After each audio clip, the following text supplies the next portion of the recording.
I remember another big blow to our idealism coming back was when you got suspended from your job for doing Yes. the right thing. Yes.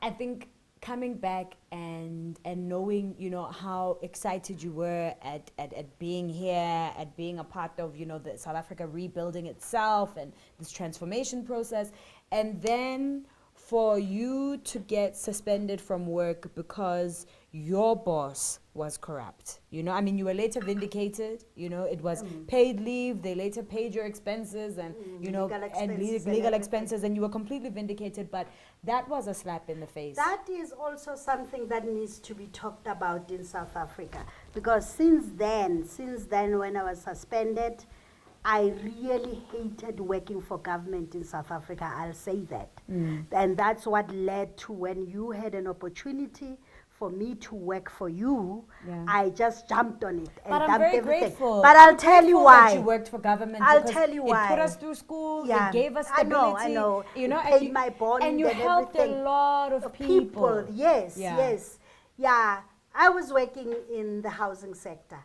And in this department, I'll say it on TV, you know, in this department, you know, I was working as head of administration, processing housing subsidies. And then people were coming back to me and saying that I didn't get a house. And on our computers, we had paid for these houses and they were like title deeds, you know, deed transfers, you know, and a letter of acceptance, which is a happy letter that I have to give you when you buy a house, that you get when you buy a house, that you're satisfied. I mean, not buying a house, yeah, buying a house and also getting a subsidy. Remember, these were like freebies, subsidized housing, which is a good effort of the government. These people were coming there. I have a happy letter, I have a title deed, but there were no houses, you know.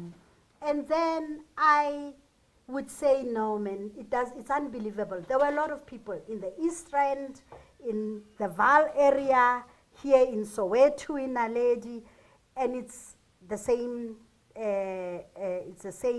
developer. So I'm just worried. And one day, and I'm solving these cases, solving these cases and telling these people, but you do have a house. Said, I'm not in a house. And, you know, one day, my head of the department comes to me and says, you know what, I've been asking people about you. He didn't know me. I've been asking people about you, and because the MEC wants me to fire you. And I'm saying, for what? You know? And then he says, no, he's saying that you are telling people, talking about a developer, you know, and making a developer who is in good standing with the department, making him look bad. And I said, no. He says, what is he talking about? And I started telling the HOD that, you know what, there's people coming here who say they don't have houses. And we know we've paid the developer and the houses are supposed to be there. And then the HOD said, okay, fine, let's go find those houses. We got a list. Went to Naledi, find that there's no houses. The places where the developer had said there's erfs, the houses were supposed to be there. There's nothing. There's nothing. It was a rock. I want to talk to you about this thing of getting in trouble for telling the truth. I want to talk to you about this because it happens over and over and over again, and it's something that I experience even in my own work. You say what you know to be true in your heart. You say what you know is factually true, and the world slaps you in the face for it. It's been the story of my life, you know, and keep on tracking, keep on saying, tell your truth. Being independent, being powerful, standing on my own, saying what I feel, working hard for what I want. That's the normal that I got from you. Coming back to the society made me realize, whoa, you are radically different. As much as you know you've been molded and shaped by this environment, you're also radically different, you know, to this environment.